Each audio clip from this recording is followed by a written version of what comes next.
Hello and welcome to another episode of the Uncommon Energy Podcast. On this week's episode, we're going to be breaking down the results from the Toronto Regional Championships, where one of us did pretty well at the event. I'll let you guess which one of us that was.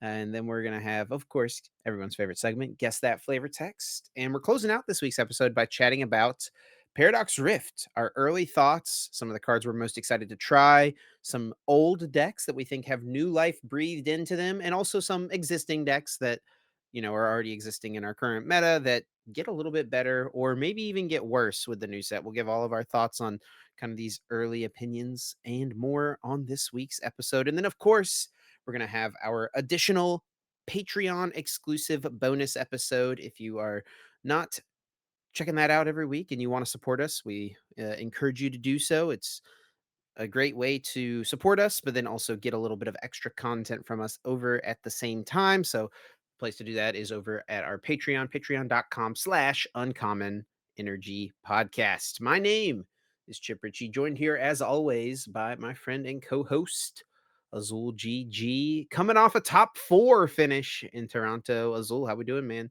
How you feeling after 2 tournaments in a row of pretty strong finishes? Feeling pretty good. Yeah.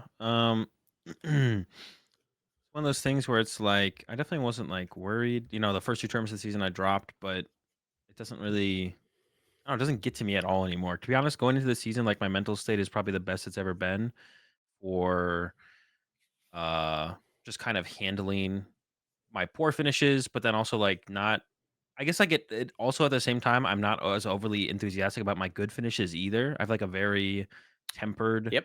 uh tempered outlook on the game right now, and I'm really just like invested a lot of my um mental energy or mental thoughts into just like a group's process more so than anything, and that's kind of what I care about more so than anything. I even mentioned like on the stream today, like even if I probably not dropped or something, I guess, along these lines. Like, not if I dropped every single tournament this year. Obviously, that would probably indicate something else as far as my play goes. And I think I definitely, the first two tournaments of the year, I think I definitely played more poorly than I did with the two following two tournaments. Well, I think I played pretty good with Gardevoir at Peoria, but like it's just Gardevoir's just like it's a tough deck to pilot through. But the best out of 350 minutes, it's just really tough to handle that. I definitely played poorly at Pittsburgh. Definitely, I feel like I played better overall. But as long as like it feels like the team is doing well, the group is doing well, and our process is still working. That's what I'm kind of more invested in than anything. So even if I'm not top 18, if I'm still making day twos, 32s, 16s, but Caleb or Grant or even you when you play, which won't be very often this season, probably is at least doing well. That's kind of what I'm more invested in, I think, overall. So like if I'm dropping or making top 8 to me is kind of like yeah, I don't know. I feel like maybe at this point, maybe part of it all, I feel like I've almost done everything in the Pokemon TCG. I still want to win more, but I'm not overly enthusiastic about another top 8, to be honest. Like, I feel so weird to say. Come I'm sure there's on, a lot. bro. Yeah, You I went mean 9-0 in day 1. that You was went kind of cool, I guess. But even 18 and then, 0 in your games as well. Is that right? Like didn't drop a single yeah, game day 1. I don't know if that's ever been done before. I don't think it has. Yeah, I went 18. I went 9-0 day one. 18-0 in games. I mean, 9-0s don't happen that often. I doubt the 18-0 has ever happened before, but I don't know. Hedrick had a couple 9-0s last season. I don't know if Hedrick had Mhm. a 18-0 though. So yeah, I doubt that's ever happened before. Might be the only time it ever happens, to be honest. A little bit of an anomaly there for sure. But it's pretty cool. That's what Caleb was saying too. I wasn't like too hyped about going 9-0, and even though Caleb was trying to hype me up to try and go 9-0 day one, I was like, I don't know, it doesn't really matter. Like my goal is to win the tournament, whether I go 6-1 and get top 8 or start 9-0 and get top 8. If I don't win, then like, to me in my head, I just feel like that's the only thing that really matters at the end of the day.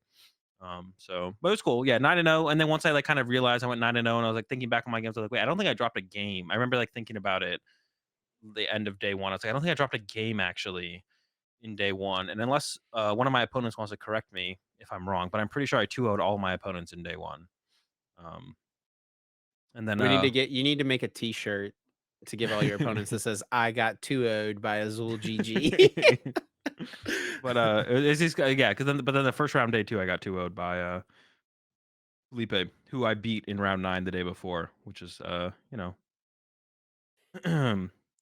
I was like, yeah, I was like I wasn't invincible. It was definitely like a little bit of a reality check for the tournament. I was He like, what if I can't just he went? does bleed. He is Yeah. mortal. I went 0-2 to start day two, but back and forth a little bit in day two, winning and losing some, and then making it pretty comfortably into top eight though at the end of it all. Yeah. Yeah, definitely. Yeah, and as for me, I also played in Toronto, had a good time, and I was feeling really good. I started 5-1. I started 3 Yeah. and 0, and then I played on stream. Um, which I just have a really bad track record on stream. Like even back to the grassroots days, whenever I played on streams in the grassroots tournaments, I feel like I always remember losing. So I don't know what it is. It's just You I get don't the know, stream nerves maybe I'm shit. just a fraud, man, I don't know. But I just can't get the dub when the Can't camera's cut it on on. stream. I know. I don't know that I played the best in my stream game, to be honest. I haven't gone back and watched it yet. I definitely will do that, though.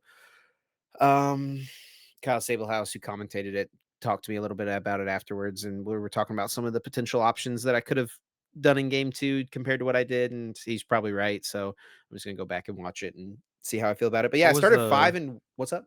what was the matchup? It was Zard Mirror. Oh, okay, okay. But in game 2, I did choose to go first because that was at the Mm. point in the day that we were still kind of this was kind of a funny thing. Um, Throughout the tournament day, our group was like talking. We played Arvin Charizard for the tournament. We haven't said that yet, I guess, but we did play Arvin Oh, yeah. Charizard for the tournament. Azul got top four with it. And overall, the group had a solid showing. Grant got the top 32, tied and lost a win and in. And then Caleb got top 64, losing his last round. So overall, like a pretty solid showing. And I didn't like drop out of day one. Like I went 6-3, which isn't obviously like it's not day two, but it's not like terrible by any means. So overall, like a good showing for the deck. But one of the things we were talking about throughout the tournament was to go first or second, and depending on what the matchups were. And with the Arvin Charizard deck, your outs to setting up just increase dramatically when you choose to go second because you can Arvin for Battle VIP Pass. And the fact that you can Yeah. Arvin for VIP Pass plus for a Seal Stone, I mean, the VIP Pass turns into the Entei, the four Seal Stone turns into another VIP Pass if you need it, or whatever else you're wanting to set up in the future, or you just put the four Seal Stone in play so that if your opponent disrupts you, you basically have it for um, the next turn. That was something we were talking about a lot, and it kind of depended on the matchup. And we still weren't 100% sure, I feel like, in round four. And so I chose to go first. And by the end of the day, we decided that going second in Zardmir felt overall like the move. So looking back, maybe that would have helped me out a little bit. But that was kind of a fun between every single round. It was like we were regrouping, saying like, okay, I went first. This felt like this happened, and I went second. This felt like this happened. Trying to figure it Yeah. out on the fly. Yeah, we had, like, a pretty good idea the night before when we talked through, like, every single Yeah. matchup. It was like, yeah, you set up a lot better when you just go second, and I'm actually curious to know how they were doing it over at Curitiba, for all the players over there who played the Arvin's list, or even how other players have been playing it, like the group, Saj, Smart, I think, like, Cal Connor and them all played it at Peoria, if they were choosing how often they were choosing to go second or not, but it definitely is one of those things that I've been talking about a lot more recently about like the idea of going second. And I think a lot of people just like, I don't even know, like just the idea of going second is just so foreign in general. Cause generally it is worse, but I think there's a lot more matchup. Like I was surprised to see Like a Demi. setup based deck like Charizard, where like in Yeah, your good matchups, if you just set up, you you win. should win. Even if you go second, you don't really care because it's sure you might not get the first attack off, but you're getting your setup, right? Which you might not get if you go Yeah. first. Yeah, and then even like in the mirror match where it's like you can argue like, well, if you go first, you just get turn two candy Zard, which isn't that hard to do if you go first, and there's not as much pressure on you in like a mirror match. But like getting to your next Zard, getting the Pidgeot plus the Zard, I definitely felt like going second overall in the mirror match was definitely beneficial. Like the amount of games I wouldn't have really played, but because I went second and had an arm for a battle VIP pass was like really really high. And it was funny though, even when I was choosing to go second in a couple of my matches, my opponent were still choosing to go first after I beat them in game one. Like I'd go second, choose to go second. I'd beat them, and then going into game two, they'll be like, "I'll go first," and I was like, "Okay, that's fine with me." So it's like, so yeah, I think it's really hard, and it has to be a pretty close percentage because even if you look at it like in the Lugia matchup, Lugia wants to. It feels like Lugia wants to go first, right? But And But usually then what as you the want to Zard do is player, you want to choose the opposite of what like, you wanna make your opponent do the opposite of what they want to do, right? And it yeah, just both so of you want to happens do that that. most decks want to go first, so because most decks want to go first, you want to choose to go first, right? Because 'Cause you're Yeah, and it forcing your opponent to do what they don't wanna do. yeah, it's really interesting for sure. I'm not too sure. Like, it's really hard to like kind of nail it down and just be like, is it correct then for Lugia to choose to go second in that matchup? I feel like it is because the Zard player's gonna have worse setup, and you're more likely to get the turn two double Archeops when you go second as well, right? Your turn two is more likely to have the double Archeops set up and everything like that. Zard player might have a rougher time going first. And then if a But Zard player does have a good turn on the second turn, like, the most they're gonna do is 180 with a Charizard, right? yeah, so they're not even doing like an aggressive knockout on anything you're trying to protect, right? They're not going boss KO Archeops because there's no Archeops in play for them to boss anyways, right? So and I like in the terms of that, I was surprised to see Demi choosing to go first against um, JW in the finals. Because I think that's a matchup where Guardy should be choosing to go second, like 100% of the time against Miraidon. Like the Miraidon player is always going to attack turn one. You're usually not doing anything until turn three as the Gardevoir player, which is fine. So you may as well just like, if the Miraidon player is always going to get the first prize card, let them get the first prize card after you've got to play a draw supporter to help yourself potentially set up more, right? And it's like the trade off of like, well, maybe if you go second as Guardy, if you don't get the Iono, maybe you still get double VIP pass, and at that point you're still set up and good to go, right? Mhm. But then you're gonna have those some games where you only open like a Fog Crystal, but plus an Iono. And if you go first, you're like, well, Fog Crystal for one Ralts pass.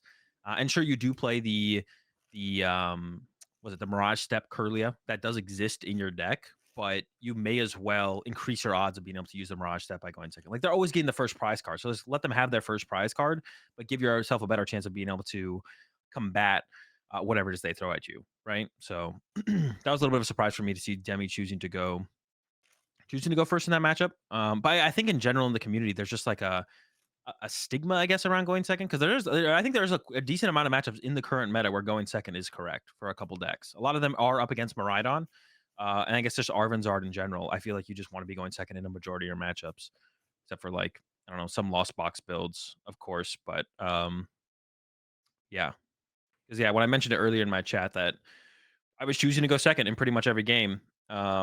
Pretty much, not quite all of them. Like you want to go Yeah. first against Gardevoir, stuff like that. Like everyone in You're my gonna go chat was first super against surprised. Chien-Pao. Yeah, and I think that actually is one of the things that led me to go 18-0 on day one. Is I lost a lot of coin flips, but it just led to my opponents choosing to go first. And then because of that, because I lost the coin flip and didn't choose to go second myself, that means I won game one, and then my opponent chose to go first again because Yep. they didn't know I wanted to go second, so they didn't even stop to think about it. Now, if I won the coin flip and I was like, okay, I'll go second, they'd be like, okay, what's going on here? He just chose to go second, right? But because they won the coin flip and were like, I'll go first, then I beat them game one, and they're like, okay, I'll go first again. I'm like, okay, that's fine with me. And now they just don't know my secret. Like they never picked up on it. Um, so yeah, it was just really interesting. And I feel like we haven't had a deck like Arvinzar in a while where your majority of your matchups you're wanting to go second. Not even just like matchup. It's not even matchup based. It's going blind. If you don't know what your opponent's playing, you choose second. We haven't had a deck that I feel like should be choosing blind second. Um, yeah, just choosing blind second. There are some matches where you do want to go first, like Gardevoir and stuff, but you don't if you don't know what your opponent's playing, you're choosing second because the vast majority of the time, just based on meta percentages, they're playing a deck you want to be second against. So, in a while. All right. Well, we've already kind of started diving into Toronto, but before we Yeah. get into it, our first real topic, quick announcement. We mentioned it at the end of last week's episode, but wanted to put it kind of early here in this week's episode. I say early, but we're already 14 minutes into the episode. Yeah. Um, that from here on out, we are going to be changing the upload day to Wednesdays at 7 a.m. Eastern. It ended up being kind of where we were in the past few weeks anyway, but we just wanted to kind of make it official. It just kind of makes more sense with our schedules, traveling for tournaments and stuff like that. We have travel days most Mondays, and it's a lot to try to put out podcast episode that next Tuesday morning if we're traveling Monday. So this will put a little bit less strain on that, and hopefully the Wednesday will be a pretty consistent um, time slot for us to be able to make it happen. So we'll be recording Tuesdays and posting on Wednesdays from here on out, just so everyone knows. Yeah. I also feel like there's sometimes like some news that drops Mondays and Tuesdays that we then It's true. miss to include in the episode sometimes. But yeah, just like for consistency's sake, because travel. Like I would have like we if we had recorded planned to record yesterday, which was Monday, I would have been able to make it because I had to switch my flight actually because I made top four. I was originally going to be coming back on Sunday, but because I made top four, my flight I was going to end up missing my flight, so I switched my flight to Monday. And then we would have missed recording on Monday anyway. So yeah, just gonna make it Wednesdays from now on, or recording on Tuesdays, releasing on Wednesdays. 'Cause it'll be a little bit more consistent. All right. And with that, let's hop into the results from Toronto Regionals. And we've already talked about the Arvinzar deck that we chose to play a little bit, but let's talk about kind of how we got to that conclusion. Because if anyone listened to last week's episode, I wasn't like really hating on Arvinzard, but Azul, you weren't too sure about it. You were saying like It's I don't pretty know that unconfident. is a real deck that people should be considering and stuff like that. So I feel like your opinion obviously at this point has to have changed a little bit. Kind of what to led to that point for you, to where it was on you know the map for you to choose to play it for the event. Yeah, I mean, it was really just a massive lack of results, right? Like, I hadn't been playing much with the deck at all. I don't remember the last time I played the deck. It might have been just after Kurichiba, when I played around with the Arvinzard build. Mhm. I can't remember the last time I played Arvinzard. Um, I think that might have been it. Was the was just after Kurichiba playing that build, and it felt good then. But then I stopped playing it. I didn't think the deck was like overly broken or anything like that. I was like, okay, the deck's solid still. I definitely think it's decent for sure. But it's like nothing broken or anything like that. And didn't like play too much with it after that. And then like the continued popularity of it combined with the lack of results just kind of made me unconfident in the deck for sure. But I know like Grant is the one who was like really pushing for us to play Mhm. Arvin Zard or Zard in general leading into the tournament, whether that be the Arvin Zard or like the Arceus build, which he had been more fond of earlier in the meta, but I definitely kind of fallen off. The more he had played with Arvin Zard, he seemed to enjoy that build more, which I think is definitely probably the better of the two builds. Just like you need less on your first turn Yeah. to get to the next turn. Like getting the Arceus out as well amongst everything else you want is just like one more Pokemon on your bench, right? Um, it doesn't have like quite the aggressive option of like the Forest Seal Stone on the turn one, which can be really, really good as well. So it was like Grant pushing for it the most. So once we like got to the hotel room, went through our spreadsheet to determine, what seemed to be the best deck just based on matchup percentages to kind of work around that.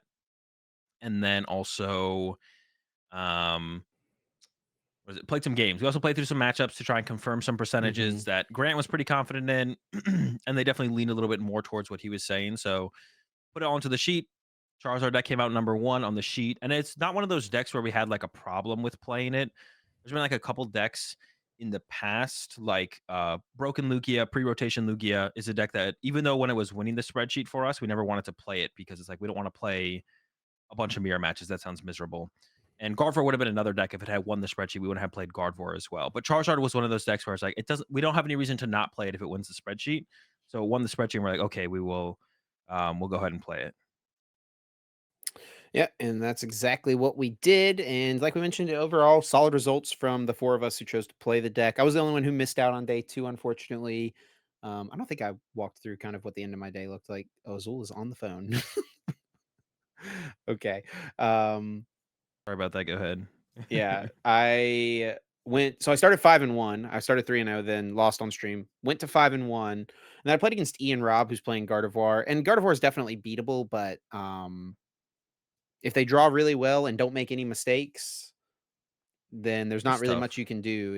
It's a pretty tough matchup. Grant would say it's a good match. It's like a slightly favored Zard matchup, but maybe he just needs to have some more games put in to see the Yeah, truth. But yeah, I like well, go sixty ahead. forty for Guardy probably, which isn't like that's like not what I think like Yeah, 60-40 is like if you play 10, and that's how I've been trying to think about like it matchups recently is like if you play 10 best out of threes, Guardy probably wins six, Charizard wins four. Maybe it's like closer to the 70-30, but like that's like losing six out of four or 6 out of 10 is really not that much. I mean, it's like a sixty it's forty not. is not like a really lopsided matchup. Yeah, I mean, even like 70-30s and stuff, right? You can roll 30% two times. Yeah. Like, you and I played that finals of that full grip, remember? I was playing the Shadow Rider, you were playing Urshifu. That was a pretty good matchup for me, but, Alcremie Pass is pretty bad, and, sometimes you just roll the 30% two times in a best of 3, right? Yeah, yeah. Sometimes you just roll the 30 times as a three, something like that. And it's really, yeah, it's like not even that big of an extreme to be honest. Like yeah, losing to even like a 70-30 or something like that. I mean, it happens, right? It happens It's part of the now and game. then. Yeah, yeah, That's what makes exactly. card games, right? Like, if it was just calculated percentages, it would be way less interesting. If you like this is favored, I win every time. It's just it would be way less interesting, right? Um, Yeah. but yeah, so yeah, started 5-1, lost two, went to 5-3, won the last one for some pity points, I guess. But yeah, 6-3 overall on my end. But that is enough about our Arvin Zard deck that we played. Let's talk about what won the event and talk about the man that proved us wrong. Azul JW Creewall winning his third regional championships. Flex Daddy Righteous rocking out with Miraidon EX. Yeah, went back with the Dawn. A couple cards different, I think, from the list that JW actually played at Peoria. I might only be like 2 cards different. There's like a Super Rod and a Collapsed. Mhm. Um, which might be like the only what are the differences here? Super Rod collapsed. I'll Super Rod pull was up over his the other right one. shoe. The beach courts aren't supposed to be in the other build. Those are supposed to be escape ropes, and it's collapsed over a lightning. So the beach courts in the old list are supposed to be escape ropes. That there was a deckless error, and then so it's a collapse over a lightning, and then a Uh, super rod over the right shoe.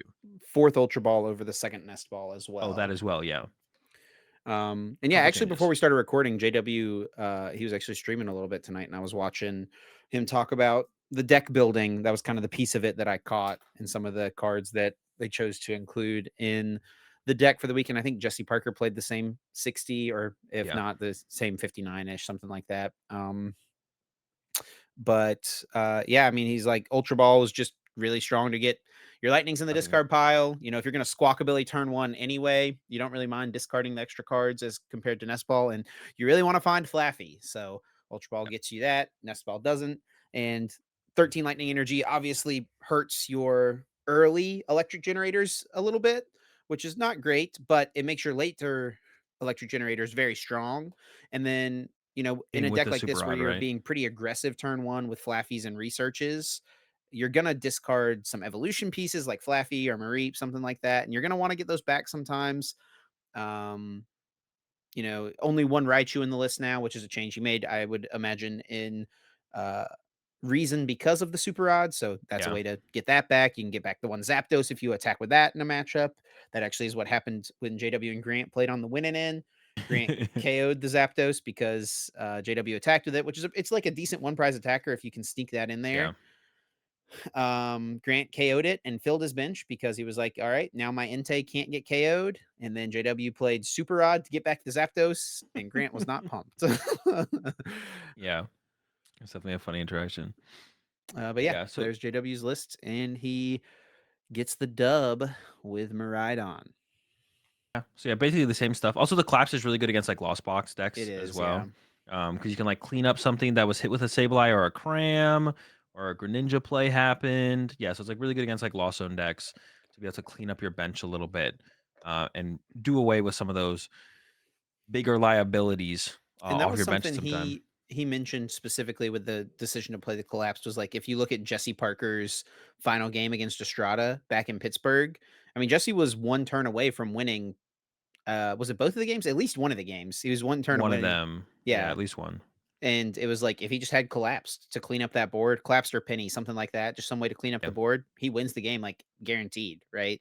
that So definitely matters a little bit more. I mean, like Estrada did play Ogre, but, like, right. Estrada if Estrada knows you don't have Collapse, which I'm sure Estrada knew at that point, you just don't play around it, you don't have to play aggressively for the Ogre, which can be a little bit more of a less predictable win con sometimes if you're getting judged and Iono'd a lot. Um, but against, like, the Turbo build specifically, that's where the Collapse shines a lot because they don't have the Ogre option, right? So they can't even play heavily to just go down the Ogre Hmm. route, and then, like, just pick off 2 prizers later in the game. So the collapse is like really good against like the more turbo stuff where it's like they have 2 prizes themselves, but they don't want to be too aggressive with them because that's like what the Miraidon deck wants to see. They want to see you attack with like the Dragonite and the Raikou so they can hit you back and then like use their Iono to good efficiency. You want to try and build up some damage and play with the Greninja and Sableye and stuff, and then the collapse can take advantage of that as the game progresses. Yeah. So yeah, big congrats to JW getting the win with the Miraidon. Proving, just like power and consistency, even if your matchups maybe aren't always the best, sometimes it's just strong enough to get you the win, and, he would probably argue as well that the matchups are not as bad as maybe we might make him out to be, which could be Yeah. true as well, which could be true as well. Yeah, I mean, I wasn't a huge fan of, like, Miraidon before Toronto. I'm still not a huge fan of it now, but, like, I've said this before, and, like, I said this on my stream earlier when I was talking about, just kinda Miraidon in general. Of course, people were giving me, uh, giving me some flack for how much I've been hating on Miraidon leading up to the tournament. But I said this before, I think, like, there's, like, 10 to 13 decks in the meta. Like, I think our spreadsheet this time had, like, 13 decks on it, but, like, the point difference between the number 1 deck and the 13th deck is not that far. Like, Rhydon is, I think, still on the lower end of decks that I would wanna play at a tournament, but, like, the difference between it being the number 1 deck and being the 13th deck is, like, not too far off, right? So you got a really good player like JW, playing it's still a good deck, right? We're not comparing Miraidon to something like, what I compare it to what I say earlier. We're not comparing it to like Reggie's or Hisuian Zoric V-Star or something in the meta, right? We're comparing Miraidon to the other meta decks, and in my opinion, compared to them, I think it's a little bit weaker than the rest of them, but not that much weaker, right? Obviously, good enough for JW to apply that all the way to the dub, right? And most of the time, it does. The biggest factor of all in Pokemon is always going to be the pilot over the deck, right? So For sure. W, great player, Mhm. chose to play Miraidon. Has been playing Miraidon for a while. Still a good deck. It's the dub and got the dub over Demetrius with Guardy deck, the Gardevoir. So Gardevoir getting its like it has it gotten like it always shows up in top eight. I feel like Gardevoir always gets its top eight, or pretty much always gets its top eight. But Yeah, how I feel far it like it's goes is snuck in there most tournaments so far this yeah. this season for sure. Toronto. There was one at Lille, Fabian at Lille, Sacramento. There was Ryan Harris. At Peoria, there was Brent Tonneson. Curitiba, there was Juan Andre.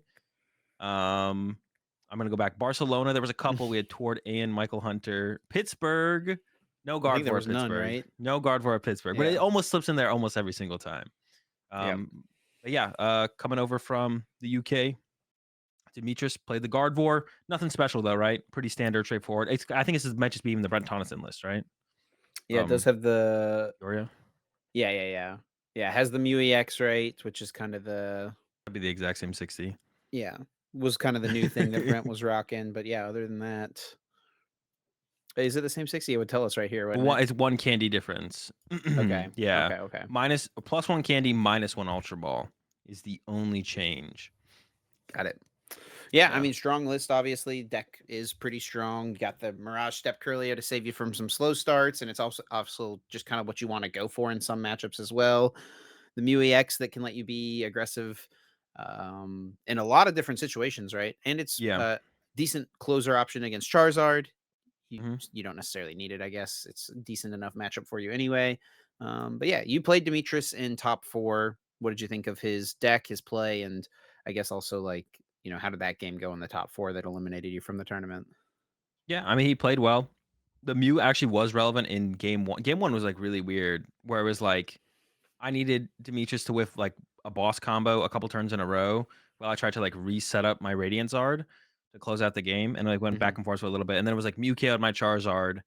Um, I think for Demetrius to go down to 1, and then if I had the Radiant Charizard response, then I would have won, but I just couldn't find my Super Rod plus, like, a Nest Ball at the end, so I wasn't able to quite close it out. If I remember correctly, yeah, but yeah, I mean, the matchup's tough. We did go to game 3. All the games were pretty close except game 2. Like, in game 1, I almost snowballed game 1 out of control, but Demetrius was able to hit the reversal energy on, like, the final draw or something like that, I forget. Um, but game 2, I, like, drew 3 prize cards before Demetrius had drawn a prize card, so Demetrius scooped pretty quickly in game 2 because I was just, like, a boss KO on Guard EX plus KO the active away from winning, so Hmm. and then game 3 kinda went like game 1, found the reversals. It still got pretty close at the end in game 1. Game 1 was a little bit weird back and I thought forth. you were I had, like, gonna a snowball game three because your start was really good, but you started Radiant yeah, I started Charizard. Radiant Charizard. Also, my Yeah. lone Charmander got KO'd too. I had a situation where it was like, if Demetrius gets the Candy Guardia Cresselia, he can KO my lone Charmander. So I could have used my Forest Seal Stone to get another Battle VIP pass, to get another Charmander, maybe a second Pidgey as well. But then my hand is dead. So I was like, I'm just gonna wait. I'm gonna go pass. Hope the Candy Guardia doesn't happen without the Cresselia. And he did find that combo, but that it made it a little bit awkward for him. Couldn't use reversals from there on out because took another KO on my, which I think that was actually a mistake from Demetrius. Demetrius actually KO'd my Radiant Zard on the following turn. So went Cresselia KO my lone Charmander into KO my Radiant Charizard. I think Demetrius could have just used Cresselia again to set up some damage on the bench. Couldn't have quite gotten a knockout, but could have put something a little bit closer range, or just like punched my active for 110 with the Cresselia. But KO my Radiant Shard gave me a lot of options on my next turn, and then it got pretty close from there actually, which was interesting. Yeah, it was definitely an interesting. The game three was interesting because it's like I opened really slow. My lone Charmander got KO'd, but then it didn't like put Demetrius in like a commanding lead at that point. There was still like definitely potential for me to make a comeback, and it Yeah. almost happened, but not quite. Um, it definitely can be a tough matchup. Except the Gardevoir has just so much time. Like the Charizard player can draw the first two prize cards before Guardy does anything, and even then, at that point, the Guardy is still like favored to win the prize trade if they draw decently from there.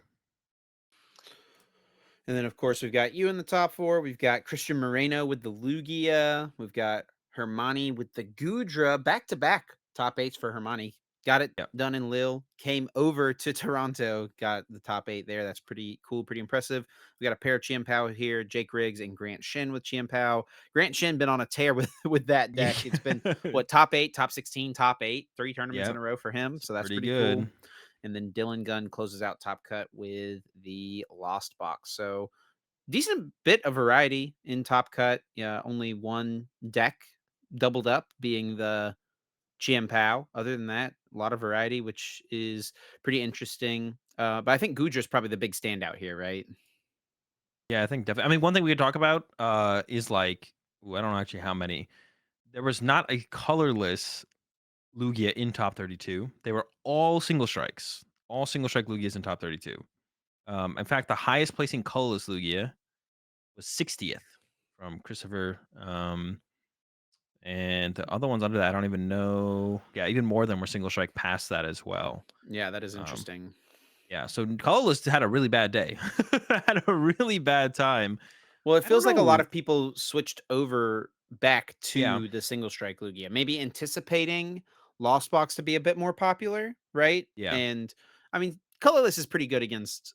I don't know. Both of them are just pretty good against Lost Box, right? I don't even know if one is necessarily better than the other, so maybe I that's think not even the single reason. I think single strike is better against Lost Box, but like they're both good, I would say for sure. Yeah, We had a lot of very good players choosing to play single strike too, right? If you look at the for players sure. who chose to play the single strike, the Christian Moreno, Gabriel Smart, Calvin Connor, Reagan Retzloff. You go a little bit further down, the next two Lugias were Rahul and Sam Chen, right? Like the definitely the players who were choosing to play Lugia single strike were definitely have a pretty high quality for sure. Um, and then there was a little bit of hate towards Lugia as well. The Gudras is pretty good against colorless Lugia, not as good as against single strike Lugia, especially if they were playing the Urshifu, like Christian and Reagan were. Not everyone was playing the single strike Urshifu though. And then also there was some Arceus decks with Duraludon. Christian Labella got ninth with Arceus Duraludon. So there's also some more hate in general towards Lugia, but more specifically, I guess it hits the colorless Lugia a little bit harder than it hits the single strike Lugias that have the Urshifu, right? Yeah. Probably another reason too. I don't think it would have been unreasonable, and this is probably what people were expecting. It would have been for Charizard to go down and play a little bit, and that's single strike Lugia's worst matchup, right? And even if Charizard Yeah, didn't go down and play, like you talked about last week, it was not having the results, right? There wasn't converting super successful well for into them, day yeah. two. There was no top eights, right? So it's like if you just start pretty well, maybe you're not gonna hit too many Charizards, and so that's kind of maybe the dice roll decision from many of the players who chose to roll with the single strike Lugia, which you hit a few, I think, in your run, right? I think all of Yeah, us hit a hit at lot. least a couple single Hit strike 3, Lugia. and none of them had So Cobalion, so although I yeah, don't know how much Cobalion changes the matchup, to be honest, because then, like, it puts a lot of pressure on the Lugia player to hit, like, a lot of one-hit KOs in a row. Because like, you could put the Cobalion down, you get the one-hit KO T-Tar, and then you just return knockout one-hit KO the T-Tar, and then they have to do it again, right? right. So it's not even, like, super likely for the Cobalion doesn't actually, like, make it favorable all of a sudden or something. It gives you, like, a better shot because you have more routes to take, so it's always gonna help, but it's not like it drastically improves the matchup or, like, all even gets it close to, like, 50-50. I don't think, for Dude, the Lugia player. my round one opponent was playing Cobalion in single strike Lugia, and he Uh-huh. almost did that. He almost did the Cobalion play twice in a row. He had a urn in his discard pile, and so I like knocked out his T-Tar. I was like, all right, I'm vibing. And then he goes double urn from hand after the gift energy. And I'm like, oh no. And then he goes nest ball, and I'm like, oh no. But his second T-Tar was prized. That'll do it. Yeah. So I was like, "Ooh, thank you." Yeah, the Gudra is like a deck that I just wish I had been able to spend more time playing, to be honest. But Hermione proving like once again, it's good enough to get top 8, right? It's good enough to get all the way to the top 8. Um, and like it could have possibly been something that could have caught on a little bit more as a meta deck. Kind of saw the same thing from Guja last format, right? Or pre-rotation, I should say. Pre-rotation, Guja was like, it's not a deck. Then all of a sudden, Stefan gets second at that. It was a regional or a special event. I don't remember which one it was. I think it was a special event. Stefan gets second. It's like, oh wait, well there's something. There might be something here with this Guja deck, right? It's like, it's still kind of like unfavored against Lugia, but I kept picking up steam. It did win a regional, I believe, at some point, Fort Wayne regionals, I think, in North America.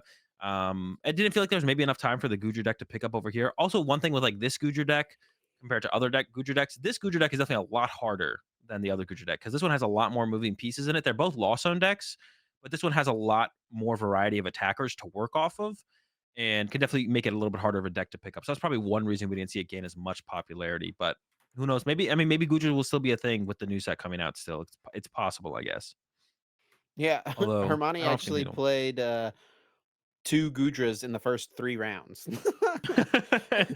So played 2 mirrors right away. Probably 60 card mirrors as well. Actually, I Yeah. think, yeah, we talked to Grayson. Grayson's a Patreon supporter, and he was like, "Yeah, I played the 60 card mirror versus Hermione in round 2." It's like, what are the chances of that happening? You decide to pick up the person's deck who did well in a different country last weekend, and then you just play them in the second round of the tournament with the same 60. Yeah, yeah. Yeah, the Guja, yeah, Guja feels like it's almost like in the Chi and Pao position where it's starting to pick up that steam, like we kind of saw Chi and Pao do throughout this format. Start to pick up more steam, get better Picking up results. steam just in time for the new format. Yeah, I guess Chi and Pao's steam is probably going to carry on because it does gain.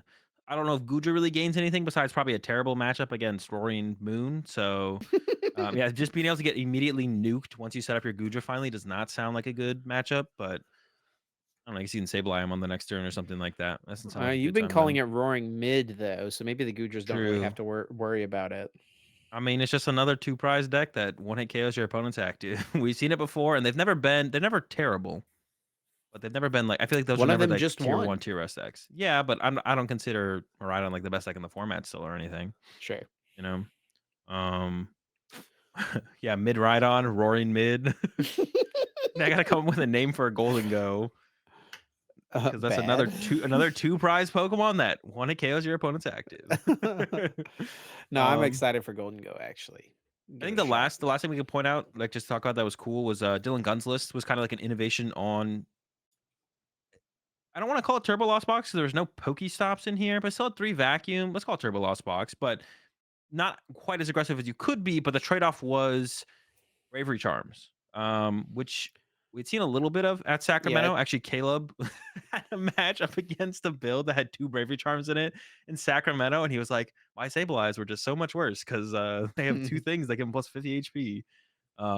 So yeah, interesting build from Dylan Gunn with the 2 Bravery Charm Town Store. I believe Aiden also played this exact 60, if I'm not mistaken, or close to it. I think it was Definitely 59. close. Yeah, so close to it. Yeah, the Bravery Charm, Lost Box. Bravery Charm's good in the mirror match because it's harder for your Sableyes to go down. Of course, people do play vacuums. I think specifically the Bravery Charms are really, really good against colorless Lugia. I think that's where they shine probably the most for sure. Is in that matchup. Why is that? Well, Lugia can't KO Raikou. Radiant Oh, Zard can't sure. KO Dragonite V. And if they want to go into the Weird Ear, they need that much more energy. Oh no, you have Yeah, yeah, yeah. Spiritomb. So Spiritomb stops the Weird Ear, and then you Bravery Charm your Dragonite, and then Mew can't KO it, and Yep. Radiant Zard can't KO it. So that's Yep. like where it shines is in the colorless Lugia matchup. And then, like I said, in the mirror match, your stuff having more HP is great. They have vacuum, so it's like how much value can you get out of them? Who knows? Um, You kind of force them to keep their vacuums hanging around though, which is yeah, also yeah. good because it lets them be less aggressive towards their own Sableye, which is usually in the mirror match what you want to be doing is be aggressive to Sableye. Yeah, and then like theoretically against Charizard, they can be okay if the Charizard player doesn't play too many Lost Vacuums. Like when I went up against Dylan, I wasn't really worried about the Bravery Charms because I played we played the 2 Lost Vacuum in the list, so I was pretty confident against the Bravery Charms. Once I knew that Dylan played them, I was like, they shouldn't be a big deal. But if they don't, if the Charizard player doesn't play the Vacuum, then the Dragonite living another turn through a Bravery Charm is like a pretty big deal because then you can take that first prize card with like a cram. They respond, they go Charizard Puncher KO your Cram, then you can go Dragonite Bravery Charm, and even with Choice Belt, the Charizard won't KO the Dragonite. You can punch that Charizard, and then if you're draw fortunately enough, next turn you can go boss up the Pidgeot and then punch that for 250 as well before your Dragonite goes down. You can try and like clean up with Sableye or something like that. So Yeah. um, that's like another cool combo with the Bravery Charm. Yeah, something cool is Zard as well you can do. It's harder to do against Lost Box, but against like Miraidon with their Bravery Charms is you can hit something for not enough damage to knock it out Yeah, and then Lost Vacuum it later. Um, so that's something that it's can come up too. It's risky, like I said, against this though, because like 4 switch carts, that damage may not yeah. stick around for you to utilize later. Yeah, the Miraidon decks play like 1 to 2 switch cards usually. I had And that like, happen yeah, in one of my games where I hit one and they were down a switch cart. So I was like, okay, I'm gonna just hit. It was my best play probably that turn anyway, even if they did get the switch cart, but they didn't get it, and so boop, got the extra prize. yeah. And the main reason that's because you can kind of bench lock them out of Raichu that Yeah, turn is yeah, like yeah, the yeah. main thing that can come up is you bench lock them or their bench is full, you punch their active Raikou that has a Bravery Charm, then they go, okay, maybe they attack with it again, and then you go vacuum it away and then boss up another 2 prize and take 4 prize cards in a turn or something like that, which can be cool. Well, But, let's yeah, go ahead. recap. Yeah, let's recap our predictions. So we did make a few different predictions as we usually do for these tournaments in our episode last week. The first one was over under 1.5 Spiritomb in top 8. That's where we set the line 1.5. I took the over, Azul took the under, and it turns out the over was just barely enough as there were Yeah. 2 decks with Spiritomb in them in Top Cut. Hermione and Dylan Gunn with the Spiritombs. One thing we can mention before we do the next one is, which is like, kind of crazy. Like Canada overall has been on like a tear recently, just winning majors. But we go to their first major of the year, 0 in top 8, um, and 2 Europeans in top 8 instead, which is Yeah. it's just funny. I'm sure Canada's gonna come back stronger than ever now that I made that comment. I mean, Labella was really close. He Uh, bubbled.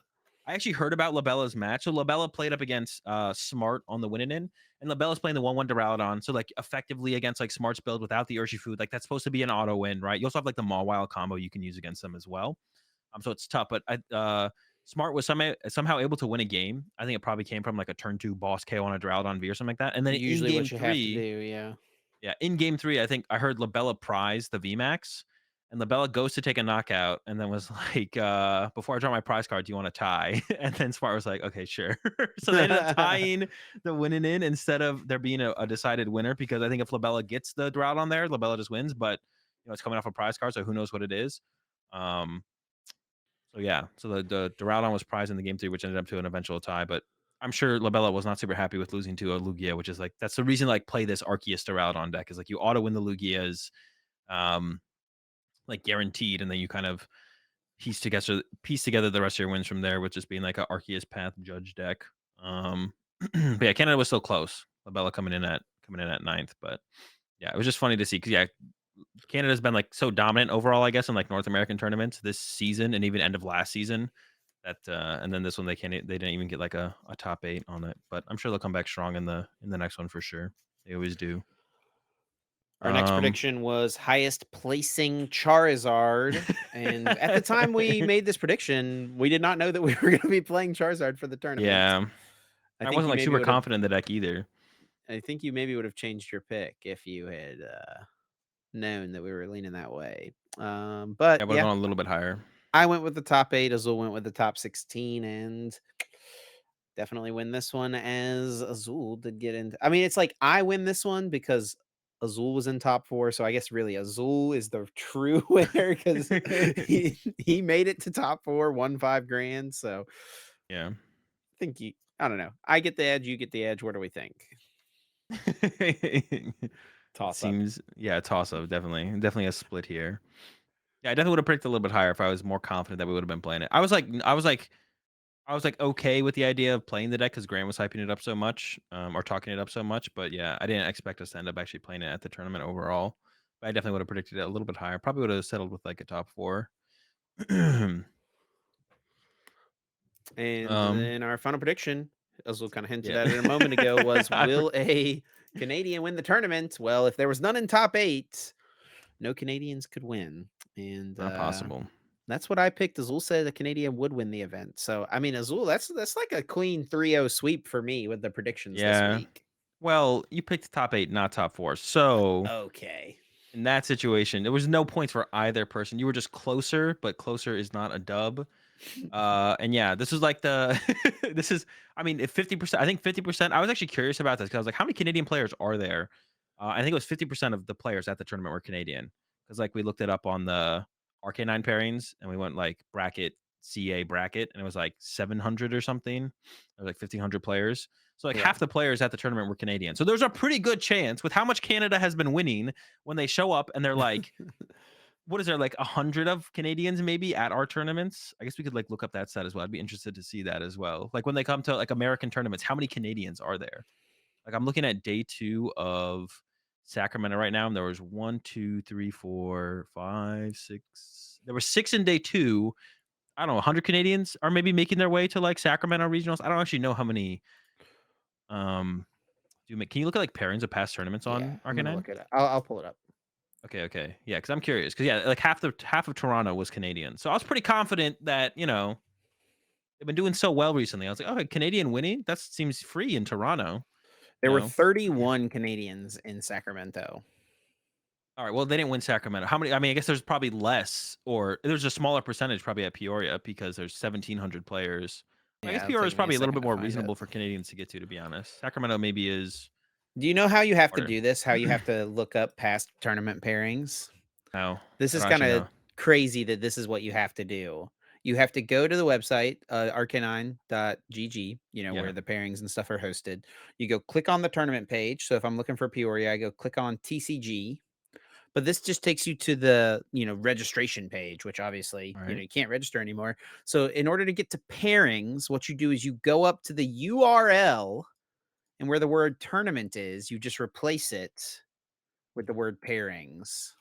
So it's accessible just through that, so it's not a locked page, but it's not, like, available just to look at. Yeah. We got Hacker Man Chip over here Is that making Hacker m Man status?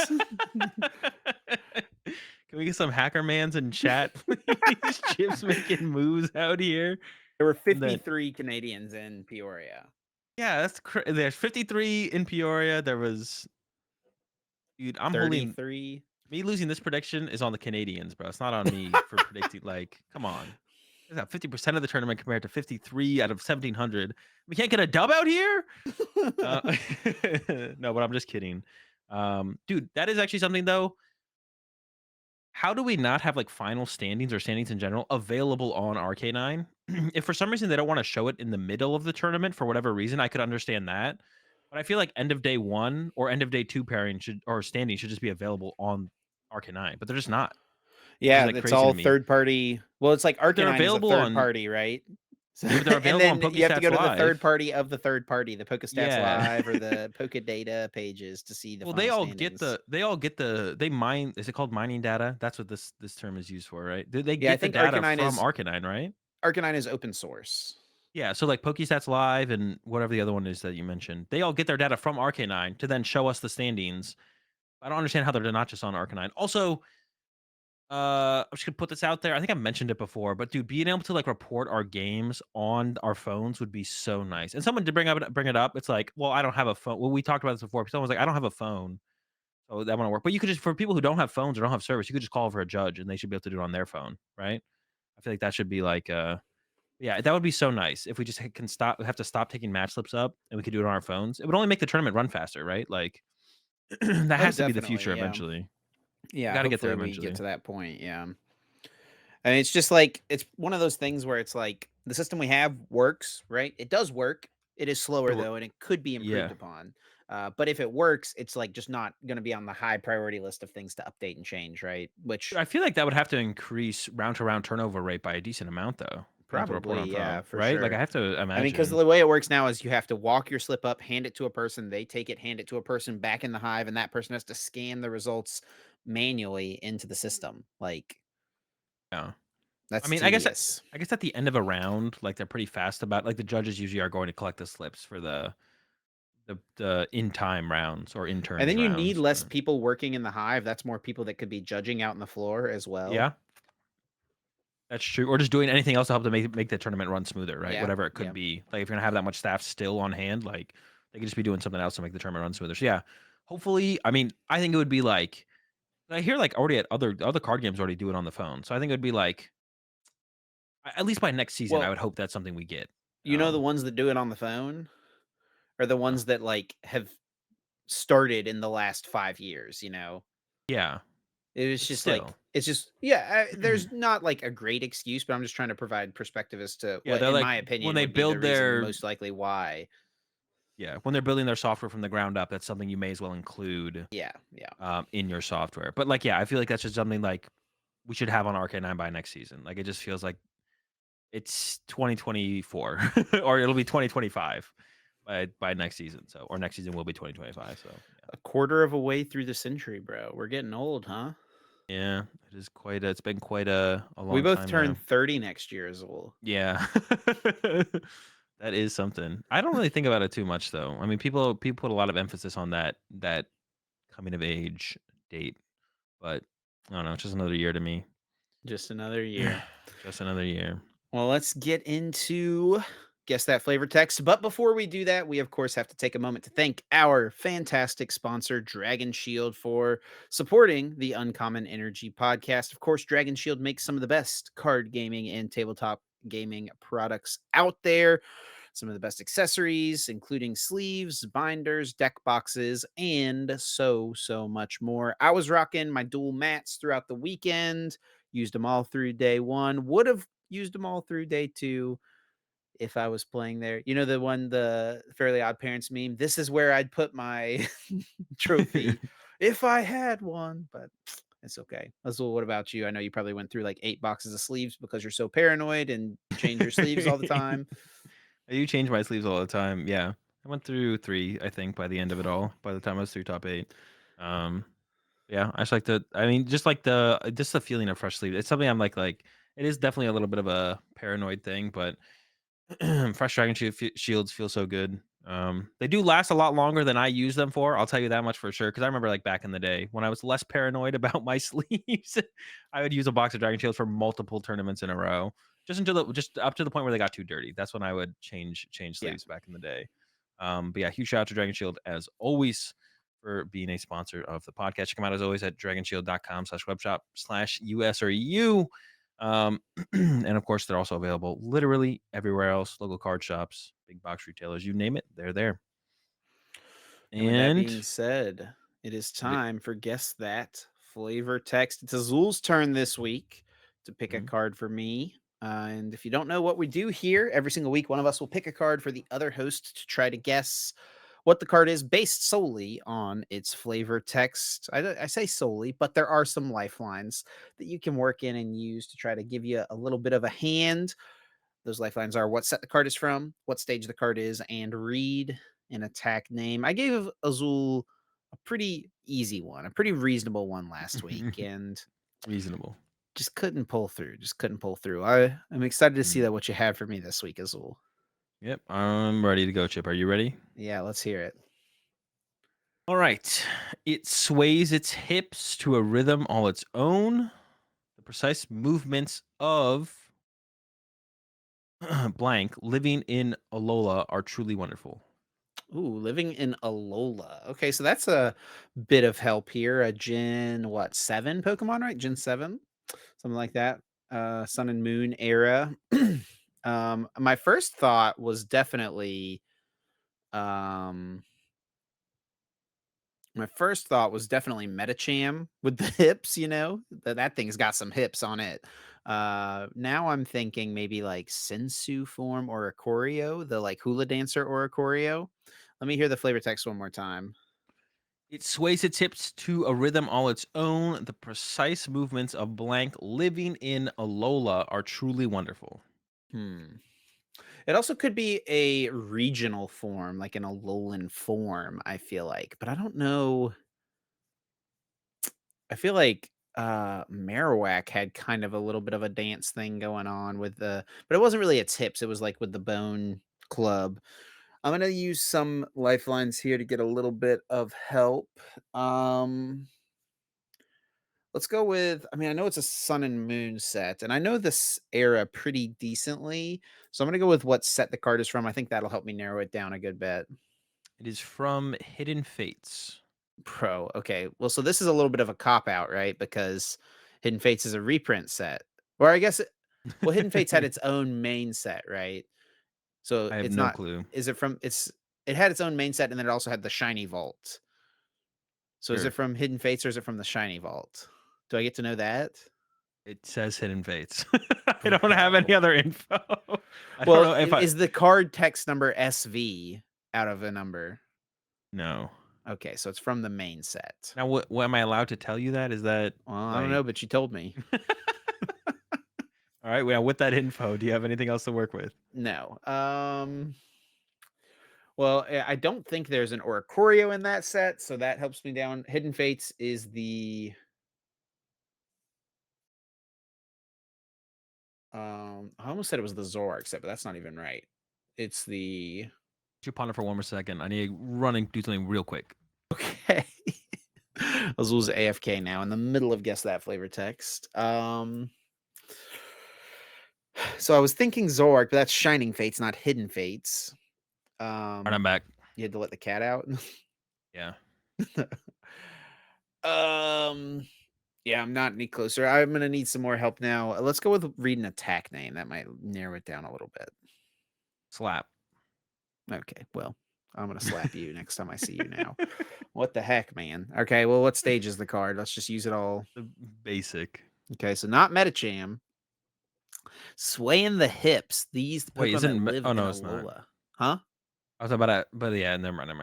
For some What's reason, I up? thought Medicham was a basic, but it's not. It had Oh, evolves from what Meditite. Meditite, yeah. I always like Um, confused Medicham as like one of the Hitmonlee, Hitmonchan mons. yeah, I mean, Hidden Fates was the set that had the Charizard GX in it that was really good. It Mhm. had mm, Jesse and James in it, which was really good. The Wheezing. Those are the competitive cards I can think of. I'm really not super close on this one. It has slap. I mean, maybe it's like some grass type. What is like an early game? I'm trying to remember in the game itself. What are some of the Pokemon you fight against at some point? But I don't even think it's necessarily a Gen 7 Pokemon. I'm just truly lost on this one, to be honest. All right, Chip, we're Thinking gonna need an answer I here. know, I know. I just can't even think of anything, man. I genuinely just can't think of anything. I don't know. I don't think it's right. Slap. I'm gonna go with Metatite because I was thinking Metacham, but I just know this isn't right. It is not right. I'll give you the next attack on it, and we'll see if you can get it off the second attack. Okay. Second attack is Lovely Kiss. Jinx. It is Jinx. Dude. Wait, where Jinx. is Alola? I like Lola Alolan. is yeah, it's It's one like of the the where regions, Alolan right? Pokemon are from. Oh, okay. That's what I thought. But then it was Yeah. weird. So Jinx is from Alola? No, but you can find those Pokemon in Alola. You can find Oh, Pokemon the from precise other movements regions. of Jinx living in Alola are truly Yes. wonderful. Oh, okay. So like That's a tough Alola flavor. That Jinx. that one, that's kinda tough. It throws you off because of the Alola text was definitely throwing me off there. But there actually is an Alola Jinx form. We never It got this in card. I like just Googled it just to look it up because I was curious. dude, Never that's got not Alola. true. Am I trolling? What am That's I like looking at fan here? art that you're looking at for sure. Oh, are you sure? Yes. Dude, okay, Wait, maybe I'm send me the trolling. picture on Discord. I'm gonna Well, I show just her. I just Googled Alola Jinx and then something popped up, so I was like, "Oh, okay. Send me the picture. Okay." I just assumed it was real. Okay, where's my Discord? Hold up.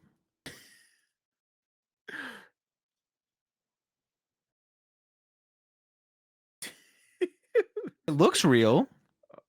I mean, this was the era of like good fake cards or Weird would it fake Pokemon. But no, yeah, this is fake. The dude. fairy psychic type Alolan Jinx. It's wearing a Comfey around its head. It's just like a flower circle thing. A I mean, lay. I literally I would not have known the difference. I would have not known this was not Dude, the real. way you were so confident, "Oh, yeah, Alola Jinx, that's a thing that exists." Well, that's why I was so confused because I saw that, I was like, "Alola." I was like, "Wait, but it's not an Alolan form Jinx." I was like, and then I Googled Alola Jinx, and something came up. I was like, "Oh, what the So heck? This you have exists?" to have seen the Alolan form Jinx to think that it existed before. So Azul, we know now, has been looking at some Jinx fan art, dude. No, I Okay. literally Well, I well, looked it up. okay. Hey, listen, listen. I looked it up I'm right not now gonna after I read the judge. flavor I'm text. not gonna judge. We can move on. Alright, we'll move. Alright. Yeah, we got Paradox Rift. I kind of took a look at the new cards today and, like, started putting together some lists On for your stream, stuff. right? Yeah, on the stream today, I took a look at that, started putting some lists. Also, I've been streaming on YouTube and Twitch, at the same time now recently, which has been it's been good actually. I've been actually really enjoying it. I'm actually gonna maybe start trying to stream on TikTok as well at the same time, but I'm not sure about that one yet. I have access to it now, so I'm probably gonna try and do that as well, which will be interesting. But Yeah. yeah, put together some lists and I don't know. There's definitely a lot there to look at and like work around with for sure. So I guess we can start with like the main. Start with the main decks here that are really coming out of the set, which is Yeah, Roaring Moon, yeah, Iron we've Valen, got this and broken up in kind of three categories, right? yeah, We've got new decks, so brand new archetypes from this set. We've got existing decks, so decks that are already played right now in the meta, maybe what tools they gain some could stuff. add to their decks moving forward, or maybe if they get worse or better in the meta. And then we've got old decks that maybe have an opportunity to We could come back. make an appearance now with some of these new cards. So yeah, let's start with the new decks. Yeah. So start with that Roaring Moon, the Roaring Moon EX. Are you gonna pull it up for them so they can Yeah, look I'll at the pull it up. card? So it's got 230 HP. It's a basic Pokemon. The first attack for 2 Dark and a Colorless knocks out your opponent's active Pokemon, whether you do 200 damage to yourself. So it's got 230 HP, so I'll have 30 left. And then the second attack for Dark Colorless, I believe again as well, it does 100 damage, but you may discard a Stadium in play. If you do, it does 220. So that's the attack that I think saves this card. Because if it didn't have a good second attack, then I think this card would be definitely bad. Because just being able to knock out your opponent's active no matter what wouldn't be worth it. But then maybe it'd be like a tech card in a Darkrai V-Star deck. But it does seem like that Turbo Roaring Moon EX is the way to play the deck.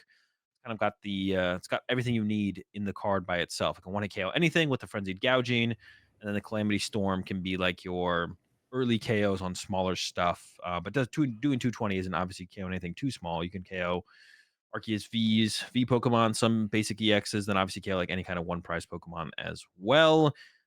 This one definitely seems to be probably actually to be honest, I think this is more hyped up than Golden Go now. Oh Um, yeah, I agree.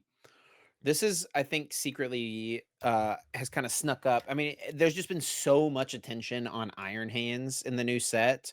yeah, Now that we're like so close to the new set actually coming out, people are kind of realizing, dang, Roaring Moon, pretty good. Iron Valiant, pretty good. And they're like spending more time looking at those two cards, I think, specifically. But yeah, I think Roaring Moon is really, really solid, to be honest. I almost feel like it's um so I know you like to just, we look at these cards and you're just like, it's just another two prize beat stick deck. Oh my goodness. Another two prize beat stick in the format. So this is exactly what we need, right? But this deck, I think, when it's built out compared to Miraidon, is going to be overall much more consistent. You've got the Professor Sada supporter, you've got Dark Patch, you're not relying on Electric Generator. You don't have the consistency that Miraidon EX gives you to get your Pokemon in play, but in the format right now, there's so many great ways to get Pokemon out. Nest Ball, Ultra Ball, Battle VIP Pass, right? That still should not be too much of a problem. Um, and the fact that you do have the Calamity Storm that can one hit KO a ton of stuff, and then, of course, Frenzy Gouging, one hit KO, everything. I think that this is a deck that's going to be more consistent than something like Miraidon, but you're going to have less options than something like Miraidon does, yeah. right? Miraidon, you have more play with, using your Raikou. You get a little extra card draw there too. The Miraidon itself can attack, of course, and then you've got Raichu to blow up stuff. You've got Iron Hands that you can play in that deck now. Just a lot more options. It feels like you can tech in the Mew EX to attack with. You can't really attack with Mew EX in the Roaring Moon deck because you can't Dark Patch to it. So Versada to it, yeah. I think Roaring Moon does seem good, but it's definitely, as of right now, the way that I've been seeing lists, built currently, it's maybe a little too linear. Yeah, but I don't know if there's, like, anything that can be done about that. And I don't know, maybe the versatility maybe it isn't that much more versatile than Miraidon, but I just don't think I see a world where both of them are good. I think it's possible both of them eat up enough meta share to make them both relevant meta decks, but that's kind of just, like, more people wanting to play their 2 prize deck they like more than the other. I just don't see a world unless weakness becomes, like, a really big thing, but, like, there's not that much fighting stuff or grass stuff, so that shouldn't push one out of the meta over the other. I feel like there's no reason for Roaring Moon and Miraidon to like coexist in a meta. So they're both just a two prize Sure. Pokemon that early Calamity Storm, early Raikou or Miraidon attack, Frenzy Gouging, or the Raichu to take a bigger one hit KO. And I feel like Roaring Moon does both of those things. Maybe not the initial attack. Like Raikou's like a pretty good at getting a turn one attack off, right? Roaring Moon might struggle a little bit more to get like that turn one Calamity Storm than you would with a Miraidon deck getting the turn one Raikou attack, right? But Calamity Storm is definitely hitting harder, right? So you can get through more things that the Raikou maybe couldn't get through. Um, so I don't know. I guess like Roaring Moon, I kind of give the edge to as being the top two prize beat stick deck. So it kind of does all the same things that the Miraidon deck does, except maybe a one prize attacker. But there is like the little more Pekko that Roaring Moon can play, but that doesn't hit quite as hard as something like the Zapdos, and Yeah, even like some people have been playing the Brute Bonnet. We've seen the yeah. Galarian Moltres. Those are things that people have been putting in their lists. And there's no real type advantage to being dark right now, I don't think. I mean, when you have Frenzy Gouging, I guess you don't really need type advantage, but it'd be nice to not like almost KO yourself to get a KO on something for dark type. I guess Guardy EX is like the only thing, right? Yeah, But like, Mew. oh, Mew as well. But like being weak to lightning feels worse than being weak to dark right now, I guess overall. Yeah, sure. Unless Lugia is just a And bad card. I mean, I think that both decks will still coexist, and for the reason you kind of said, like people will have their preferences of just kind of what they like more. But from Yeah. like the uber competitive standpoint, if One of them both has to be decks are better. kind of accomplishing the same thing, Yeah. there's never a reason to play one over the other, unless, like you said, weakness was like something to maybe consider. Yeah, Or and if you go like, super far down, mhm. like, the competitive tree or whatever, decision tree, eventually, we'd all just come to playing the exact same deck, right? Because like, "Oh, well, Gardevoir's just the BDIF, why would you play anything else?" But meta never develops that far. But usually, I think some stuff like this where decks are basically the exact same deck or accomplish the exact same things, one of them eventually gets weeded out and kinda pushed to the side, even if it's close. Roaring Moon seems like it is maybe superior. At first, I was a little bit unsure, but even actually just talking about it right here with you about Roaring Moon, I feel like Roaring Moon comes out on top over the Miraidon. And the Um, next one here that we can talk about is well, we the could. iron. Oh, go ahead. I was gonna say we could go to Golden Go because like that is another two prize, one Okay. AK your opponent's active beat stick type deck. But I actually think there's a little bit more versatility to the Golden Go. There's a little bit more stuff you can do with it. You can have like a really powerful one prize attacker. The baby Moltres is pretty powerful as well. I guess I'll mention that. I hadn't seen a lot of that until today. I saw it in a list, and that is like a pretty good consideration. The thing with like playing the baby Moltres in something like the Roaring Moon, though, it's like, are you even playing Iono to begin with? And if you're not, what's stopping your opponent from just bossing around your baby Moltres? You know, so it almost feels like baby Moltres. I don't know. I guess like maybe you'd want to use baby Moltres sooner than like end game. Um, but yeah, the Golden Go, I think there's a lot more versatility with that because its attack cost is just one metal, right? And you could play like a powerful one prize attacker like the Caesar. And then on top of that, you can play other energy types with the deck because the first attack or its attack costs a metal, but you can discard any kind of basic energy from your hand to do 50 damage for each of the cards you discard. So you could play literally every single energy type in the deck, right? You're not limited to just metal energy. So one of the things that I've seen some people talk about and I've thought about myself is like Radiant Zard, maybe. Radiant Greninja seems like a little bit too good to not include, but possible you could include Radiant Zard as a one prizer, or you could include like literally anything else you wanted in the deck as well. So I think there's, and also has like with the built-in draw power of the coin bonus ability. I don't know. I think Golden Go has a little bit more of an argument to like kind of coexist in a meta alongside the Miraidon over the Roaring Moon or the Roaring Moon over the Miraidon, right? Shades of Zork GX. Azul Nope. told me last week after the episode that I was disrespectful for comparing Golden Go to to Zoar. I mean, I think a lot of people would agree. That's like that's Well, going I too never far, said it Chip. was as good. I just You're said it going too like far, kind Chip. of remind Reel like it it's in, definitely reel it not in. as good. Come on now. But yeah, I think yeah, as far as two prizes go, but I don't know. You were even telling me that you don't think Golden Go is actually that good. So I was really hype on this card, and then in a testing session with a student this past week, I played a Golden Go deck that I just, like, pulled from someone on Twitter, just played it for practice against the deck that he was playing, and, it just was not as good as I thought it was gonna be. I did only play a couple games. It was with someone else's list, so maybe I'm gonna tweak it a little bit and try to find a way to build it that maybe makes it feel more consistent, but it's just like, I just remember with Zork, like, you get the Zaruas in play turn 1, and then on turn 2, it's like Zork, into Zork, into Zork, and it's like you just have this full field, and it was like, for me, I was like, "Okay, I evolved to Golden Go. I draw 2 cards. Ooh, I did get another one. I draw 1 card." I didn't get another Golden Go, so, Didn't like, we feel as didn't good as get to keep Trade. rolling. Yeah, the thing that's like a big thing with it too. Back then we had Evo Soda. Yep. We don't even have Evolution Incense. I guess Evolution Nope. Incense was better than Evo Soda, but we don't even have Timer Ball. We don't even have Timer Ball to like to get our evolutions out. You have to play like Arzu or something like that, which does not feel I've got bad as news, good. Azul. Oh no. A Rezug can only get You'd Pokemon have to without play rule Jack. boxes. Jack. We We gotta have like play Jack. Jack. I got the Jack, baby. Let's go.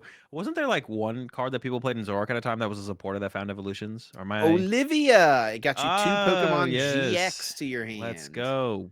Incredible card. Just play another Timer Ball. Wait, was Timer Ball even legal at that point? Dude, I don't even There was remember. probably a little overlap. Yeah, they were in the because I think Olivia's from Burning Shadows Okay. and Timer Ball's from Sun and Moon base set, so they should have been a little, or maybe Olivia's from Crimson Invasion, but yeah, there was definitely overlap. Yeah. And Olivia was not played for a long time, and then it was, like, kinda played in Zork at the I feel like a couple people played it as a one up, but probably should have not played it to be honest. I guess you yeah, could Lele for it, right? Wasn't that the reason to was Lele even legal? probably. I think Stefan played it, right? Stefan played it Maybe. In what? In Zoro in Garb? In one of his Zork decks that he won in AIC with. He won in AIC with 2 Zork Mm, decks, right? I don't think it was in either of those, no. I could Maybe. be No, there was a drawn. different card back then.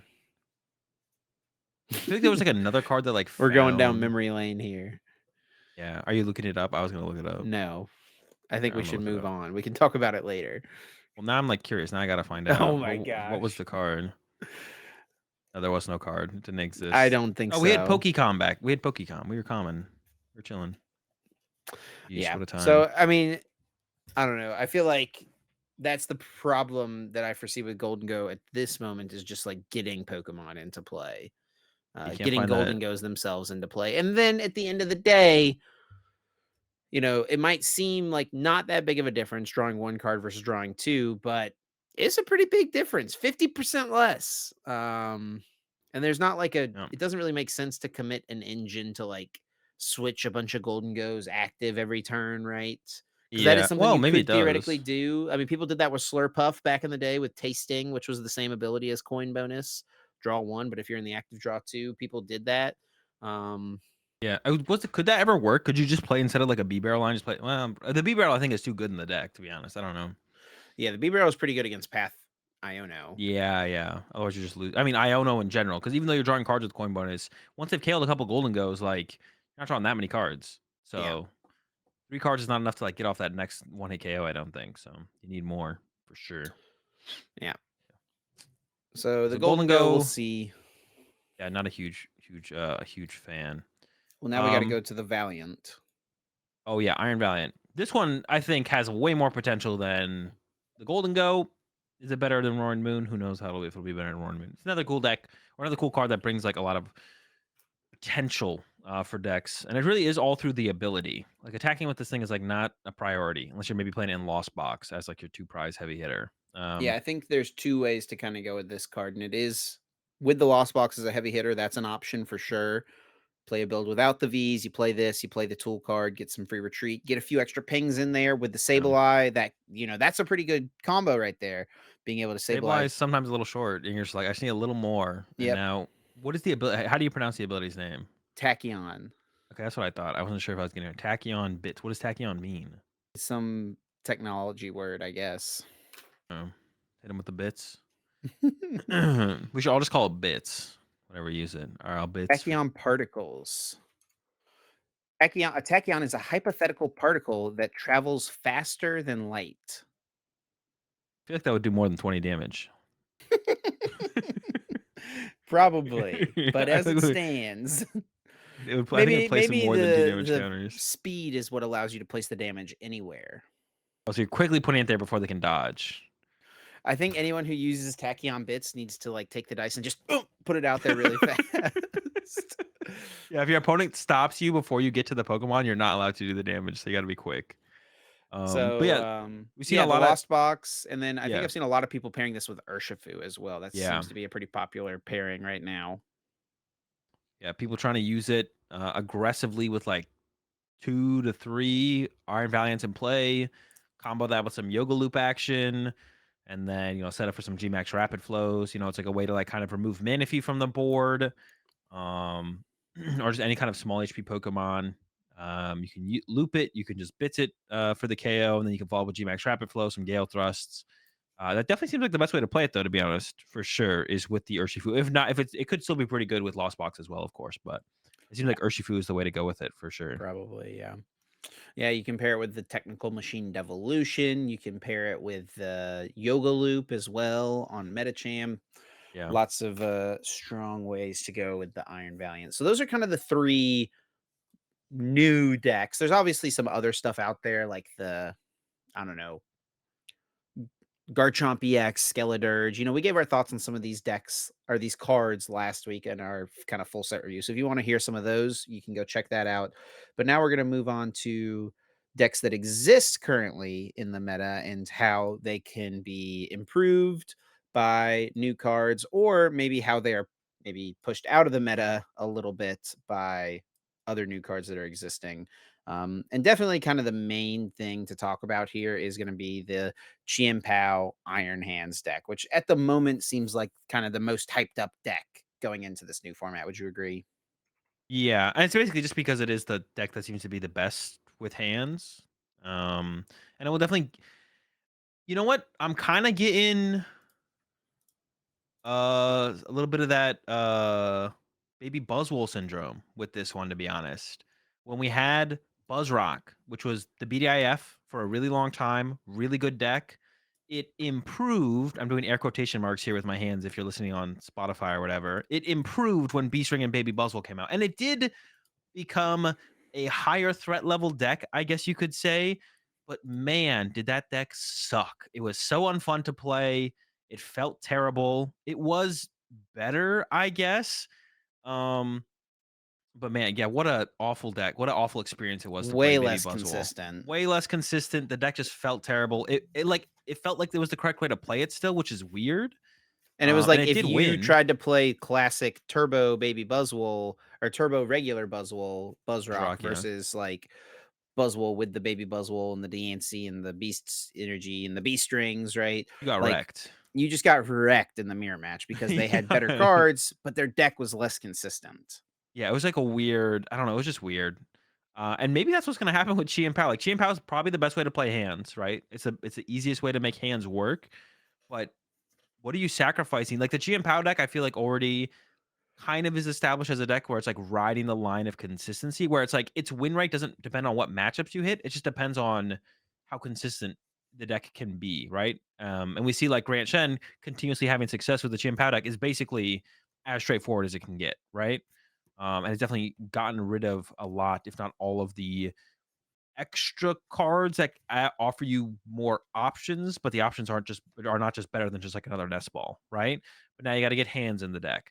Now you got to get lightning energy in the deck. Now you got to get vessel in the deck. Is this just Buzz Rock to Baby Buzz all over again? So I think it's a little different because currently, like Chi Pao currently is really strong, yes. But the reason it's really strong, and the only reason it can compete with decks like Gardevoir and Lost Box is because you have to play this cross switcher plus canceling cologne strategy where you can use Greninja to take multiple prizes. That's like the Yeah. only way the deck can compete is if it Hmm. can pull that play off where you can do all that and that keeps you up in the prize race. What if you just didn't play all those cards? You put in the Iron Hands, and then now Iron Hands theoretically takes up less space than all of that as well. Yeah. Um, That's fair. and it accomplishes the same thing. It keeps you in the game against those decks where you have kind of rougher matchups. Okay, I guess where that you is would fair. have You rougher are matchups otherwise. yeah. Although the Greninja play is gonna be more detrimental to them, I feel like, right? If you had to trade a play for Yeah, a play, sure. it's like, oh, Iron Hands KO'd my attacker. Okay, here's another attacker that KOs Iron Hands, right? Or it's like, oh, they literally destroyed my whole engine by KOing both my Curlias or both my Ralts. So it's gonna be more devastating, but it doesn't matter as long as you stay up in the prize exchange through the hands, right? So I And could see this that. is, I think, also easier to do than cross switcher, canceling Not sure clone. about that. At least early. At least early. Yeah, yeah, I guess early. Yeah, yeah, yeah. We'll have to wait and see. Yeah, maybe that is about it's about neutral in terms of Chien-Pao's power level. Then even at that point, maybe as And then you well. also, of course, get the Earthen Vessel, which is just like probably a good card in Chien Pao regardless. Yeah. Sometimes you're just short on energy in Chien-Pao. Like even though like if you miss like a turn of Shivery Chill, or if you just don't want to put a two prize on your active on the first turn, then like you can go Shiver Chill plus Vessel to get there, right? So yeah, I could definitely see it. It'll definitely be interesting. I think it is the best way to play hands though. And then probably the second best way to play hands, and this is really all that Miraidon gains, I guess, is Iron Hands. I've seen some people talking about not playing Iron Hands in Miraidon. It's like, oh, it takes 4 energy, but it's like, I mean, you could, KO something with a Raichu for 5 or 6 energy, or you could use 4 energy to get two prize cards as well, right? I feel like the hands has got to be good in Miraidon, like at least as a Yeah, one of, hands has to be good. I think people at are least some kind of matchups. tunneled on the idea that they like have to attack with it turn one. You don't have to attack with it on the first turn of the game. You wait a while. Um, if you just, attack with your Raikou, which is definitely your easiest attacker. It only costs 2 energy. It still hits really hard. And then, maybe Dynamotor and energy to the Iron Hands on the bench. Well, if you just put 1 energy on there, you're just 1 hit on generator plus a Dynamotor plus an attach for turn away from amp you very much, taking an extra prize KO. And then also with Miraidon as well, you're not always a deck that is 1 hit KOing everything, right? Especially some of these Yeah. bigger HP decks out there. So Iron Hands can come through and get the 2 hit KO to take 3 prize cards on something like, I don't know, a Charizard EX or a Mew VMAX, something like that, that you hit for 220 with a Miraidon previously. Like you're able to clean up any of those KOs, which is pretty strong too. Yeah, I was actually just kind of thinking, like, what if you just like didn't play Flying Pikachu and you played two Iron Hands and two of the tools to make it your pivot as well as like a threat on board at the same time? It Yeah, would I make it mean, a little it's bit kind of cool that awkward. the tool can go get you the Arvin. I don't know that you need the tool for any other reason than having it as a pivot though. So It would does it just be feel nice worth to it have like just for a that reason? yeah, it would just be nice to like have like a more consolidated bench, I guess. It's like a threat plus your pivot in the same card, Yeah, but it which can't would be be your interesting. pivot if you want to attack with it, right? Because I mean, hopefully you're winning the game at that. I mean, if you're using, it, I'm hoping like you're in a good spot, or like you maybe yeah. have something set up behind it. I don't know. It's like a thought. But it's like if it I get comes you to time lose where you the want to use it and your active just got KO'd, now you're in a situation where you need to find a switch card because you need the hands to yeah. stay on your bench, right? You To also like Dynamotor to it. lose your out. Putting Force Field on Flying Pikachu is also really really nice. So, Of course, yeah. but yeah, I guess it depends. Like it depends how good the tool is, right? Because the tool is really really good for math to get those amp one hit KOs. Then maybe we are looking at like two hands, two amps, or whatever the thing is called. That's not an amp, but whatever it's called, just to like Future booster energy future, capsule. yeah, future booster energy capsule. Maybe we're playing. Maybe it's our pivot plus a potential attacker. It's just a thought. I didn't really think about like that until like right now, but I guess it could be a possibility. Flying Yeah, Pikachu with the Force Field is probably too good. the only math I can really think of right now is that it lets amp you very much 1 hit KO a Lugia V Star, but should be a pretty good matchup for Miraidon already, right? Yeah, So it also lets you KO probably, another thing, but I'm not gonna leak this one yeah, because I want the Reggie's. yeah. I can't have these I'll hands leak coming after it. my Reggies. No! Save the Reggies! Yeah, we'll get to Reggies in a bit. Next deck we had on our list was Charizard. It doesn't gain a whole ton, but like the possibility of different builds. I think I saw a couple coming out of Japan on Twitter, more B barrel, TM centered builds, technical machine evolution. So it's like playing a thicker evolution line of the Zard, like a 4-3-3 with like a 2-2 B barrel, and then I had like four technical machine, or not four technical machine, but I think I had like four Arvin plus some technical machine evolutions in it as well, which is definitely interesting. Yeah, technical machine evolution with just any deck that plays Arvin, I think seems pretty interesting. Yeah. And potentially worth playing. But yeah, Zard is kind of the first place that it comes to mind as being good. I've seen some people talk about this card in Gardevoir as well, which we'll talk about Gardevoir here shortly. Um, but yeah, and then another card that I think is really good in Zard and really good in just a lot of decks as well is the Professor Turo's scenario. It can kind of just replace Penny in any of those decks that like to play that to pick some stuff up. There's probably spots where Penny is still better, but like you Yeah. know, like Miraidon, all your attackers are basic. You should just play Penny, right? If you're playing a Roaring Mhm. Moon deck, all your attackers are basic. You probably should just play Penny, right? But when it comes to something like Charizard, Penny only picks up your Entei Luminion, but now Turo can pick up a Charizard and it can, take that heavily damaged Pokemon theoretically out of play. You don't get to keep the energy, but you're denying prize cards, which is definitely more valuable. And if you Mew are playing VMAX like is another one like that. Turo scenario and Mew VMAX seems pretty good too, right? Like just yeah, get that especially if thing out of play. you're not down too many double turbos towards the end of the game. Like, I mean, a lot of decks play around either 1-hit KO in the MUV. Nothing really wants a 2-hit KO MUV because the threat of Psychic Leap is This is like true, yeah. so prevalent. But it would allow you to like go for a harder swing plus removing a damage MUV max from play. And if you do go like down that more evolution based route, you could theoretically just like Turo chain Charizard. So you pick up the Charizard, you put the Charmeleon back down on a Charmander, you bench the Charmander, you send up a Charmeleon, you evolve that to Charizard, kind of repeat that process and keep getting energy out of the deck. I guess in that situation, you maybe would want to play something like a energy recycler even at that point, maybe, but you need enough energy in the deck to keep getting them out to attack with. But that could be like a cool build of Charizard, kind of like an Arceus Charon's Care, but instead it's Charizard Turo. Turo Loop seems pretty there. good in something like Lugia as well. And Yeah. that's the next deck up for us to talk about is the Lugia. We've What got the happens single with strike it? build, we've got the colorless builds. Um, Besides Turo, I'm not sure that there's too much for Lugia in this set.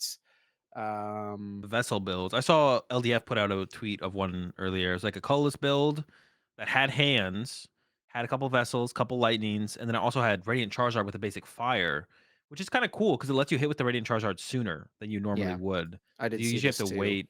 You usually have to wait until your opponent's drawn 4 prize cards and then combo with the Luminous. And we see there is still the Luminous in that build there. But now you can go like fire, I don't know, gift, and then attack with it earlier, or just be able to have a gift on it is also pretty good as well.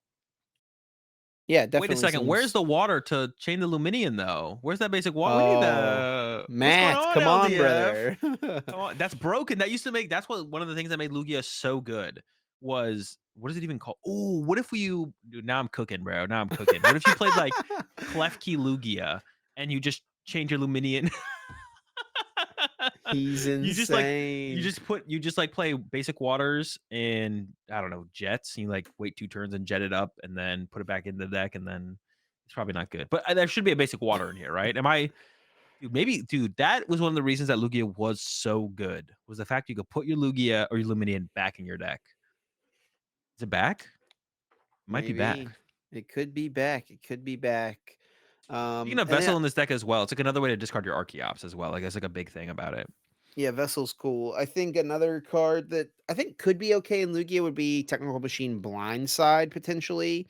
The one that lets you do 100 to something with damage on it. This happens sometimes with Lugia. You like, after, sometimes you're aggressive and able to take a one hit KO, but then you're just doing 220 or you're hitting with a Snorlax, right, for not enough damage to knock something Yeah. out.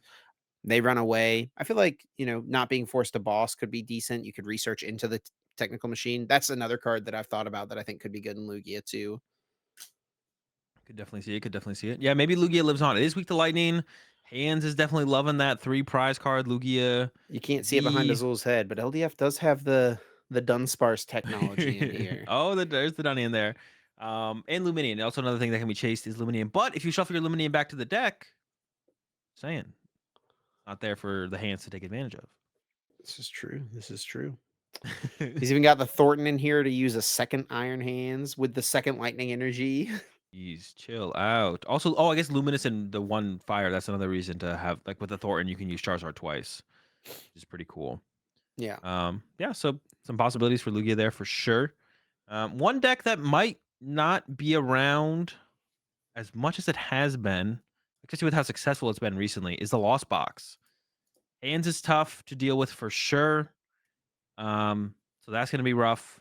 Is there anything else that's Iron Valiant is Yep. also something to look at for Lost Box and be like, and there's also the Jirachi, which is probably the least hyped up way to deal with Lost Box, right? The two really hyped ones up right now are Iron Valiant and the um the hands. Yeah, do you think Lost Box is gonna survive this set release?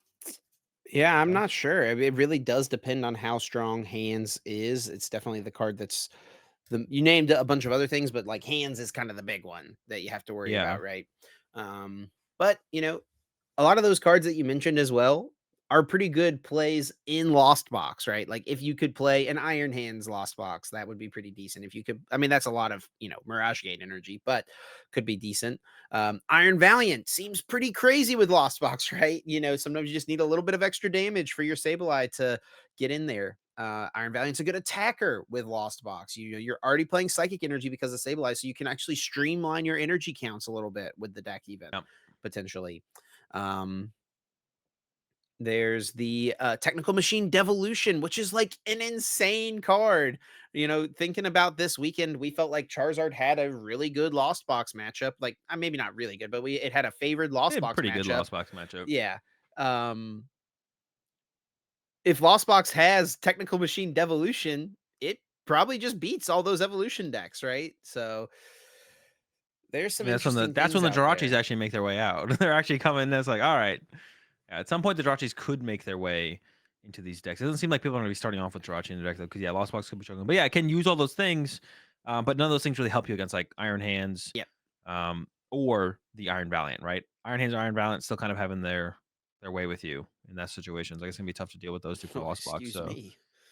so Lost Box definitely a little bit it's on the ropes. It's on the ropes for sure. It's been on the ropes in the past though, I feel like a little bit sometimes, but it's always kind of made its way through it. So we'll see if it survives once again. Another deck that feels like it's on the ropes, and this is maybe the first time it's been on the ropes, is the Guardy, right? Guardy initial release was kind of like it's solid, it's good. Really rose to power with the release of Super Rod and Iono. Now it really feels like this is the first time that Guardy is on the ropes, though, right? And it's like, okay, Iron Hands definitely seems annoying for Gardevoir to deal with because before it was like the only thing you could KO for multiple prize cards was the Guardy X, a 310 HP Pokemon on the bench. And also Iron Valiant is another thing that gives Guardy some trouble as well, I feel like, right? Do you think Guardy's gonna be able to handle the hands and the Valiant? It's kind of a similar situation to Lost Box, right? Because it's Yeah. got a lot of cards that it could use in this new set, right? It could use the Iron Valiant to get a little damage sprinkle in there potentially, and also just hit pretty hard. There's the Luxurious Cape that you could put on something to give it more HP to do a lot more damage. Um, Wait, does what? that work with the tail Scream Tail Yeah, yeah, yeah, yeah. or Yep. Snipe? Yeah, it works with Screamtail, it works with Driftblim, it works with or Drifloon, I guess. It works with all those things potentially. So there's some options there. There's the new Latios, which is actually pretty decent. It's just a hollow rare in 180. the set. It does 180 damage for 3 psychic. Like there's some kind of unique things that Gardevoir could do with the new set, but it just kind of depends on how the rest of the meta shapes up because there's some Imagine stuff like right now that seems tough. now I'm cooking. Imagine like Luxurious Cape, Scream Tail, Counter Catcher, Iono, Gardevoir, where you just like Gardevoir, yeah, that's another card that's massive for Gardevoir Scream is Tail? the counter catcher, I feel like. Oh, Counter Catcher. I was gonna say Scream Tail, I don't think is that good unless you're doing what I just said. And then there might be that's actually kind of cool. Just like Counter Catcher something up, and then you just Scream Tail snipe uh something when you Iono them. That could be cool. But yeah, counter catcher is definitely big for Gardevoir because you're always falling behind.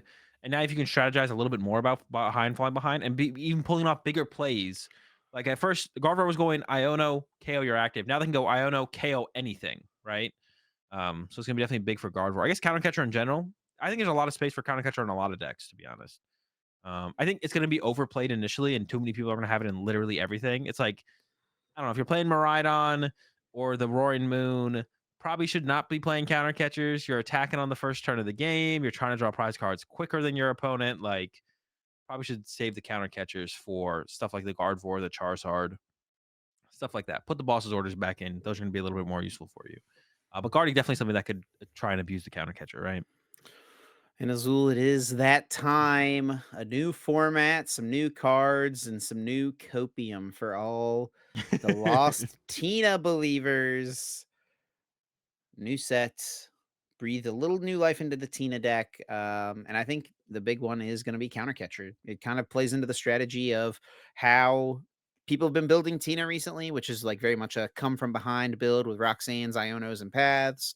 Um, yeah, I mean, imagine a world where you just go Iono plus counter catcher plus Path and then Sableye, spread a bunch of damage, or do all that and then start Requiem, take a one hit KO on their Pidgeot or something like that.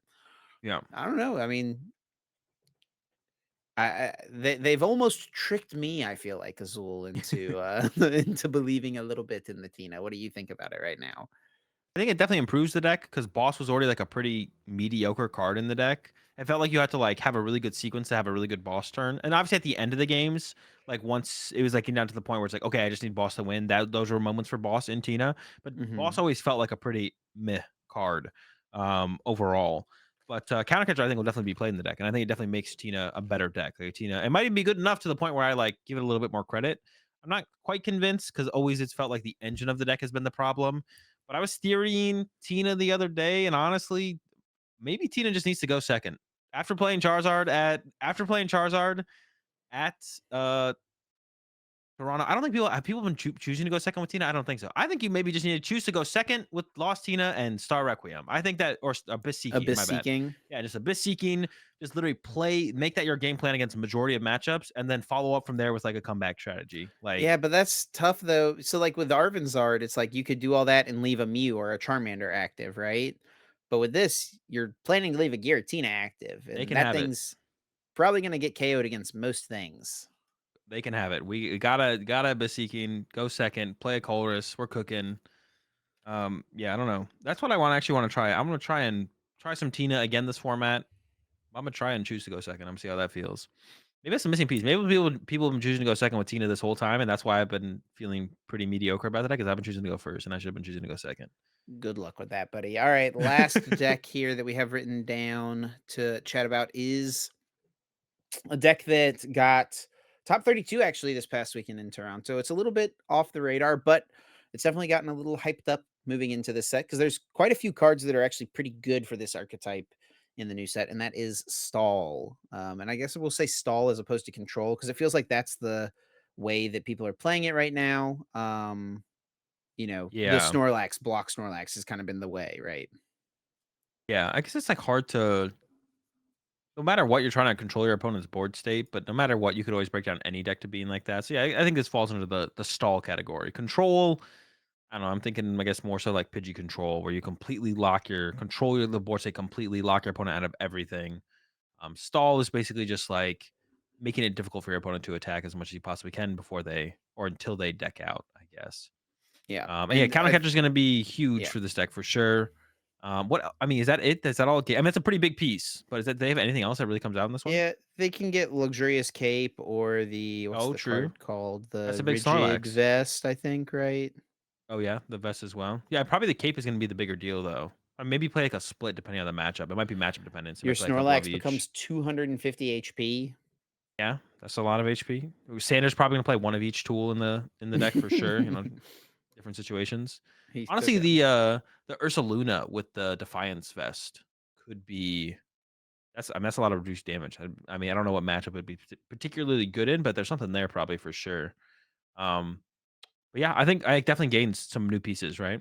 So we'll see how it progresses, see how good it actually becomes. Will it really be a contender? It really hasn't been a contender for a while. It did get top 32, but even at that, I don't think it's really a contender in the meta overall to like push for a top 8 or push for a win quite yet. But this might be the missing pieces to give it that opportunity. And then we're not missing anything, I don't think, right? That's the majority of them. Um, Mew. We didn't talk about Mew, I guess. Kind of Nothing mentioned it a little changes. bit. But I feel like overall for where the meta's headed, it probably looks pretty good for me. It's good against hands, or hands doesn't really affect it. It's good against Iron Valiant because you have everything has too much HP. Yeah, I think overall it probably is looking pretty good for Mew moving forward. Like it's like if you're playing the Drapion and the Spiritomb, depending on the build of Mew, it's gonna be tough. But if you're not, Mew's probably having a good time. It just goes back to are you teching for Mew as opposed to I don't know. Has there been a meta recently where it's just like there's a deck that's a bad matchup that's been too popular for Mew? I guess Charizard, right? That would have been like the one thing. But Yeah. even then, like the double turbo builds adapted to it and so on. So um, his Charizard will still be around. But with all these other new decks popping up, it probably won't be as popular as it has been, like at the like 12% mark. So that's like Yeah, a but good you sign do have from to you. deal with Roaring Moon, which could be questionable, right? That's true. Well, the fusion build feels like that's what you got to be playing to be able to do the two prize trade. Yeah. And you can now utilize Counter Catcher potentially. I think that's a card that can be a okay one of MU. You do fall behind early sometimes, but there is also, I guess, with Fusion, that would probably be a little bit better in DTE Mew, I guess, Yeah, right? definitely. Fusion Mew, you're usually going to be the one that's the aggressor more Mhm. often, right? And then the Real Professor beginning Turo, counter like I Gertrude. mentioned earlier, is probably decent too. Especially over, like, Penny was already being ran in some builds, like, Turo's just a better Penny, like, if you're gonna run Penny now, you should have Turo, which gives you more options. Yeah. And then, last decks to mention here are some old decks. The first one we'll mention is the Reggies, which I'm super excited for. I think Vessel does a ton for Reggies, and I think it might even revive, like, gift Reggies, whereas it seemed like Luminous Energy Reggies was, like, the way to play it for a while, but I think gift Reggies might be making a comeback, which is definitely the And more powerful of the builds yeah, that's like what makes so, like, if you remember, Reggie's, like, existed for a for a while in the while. format, and it was just like a meme deck for the most part. Like, it was Pretty good, but popular at Worlds that year. it wasn't really a contender. But Yeah, then Gift Energy came out, and that made Reggie's really good.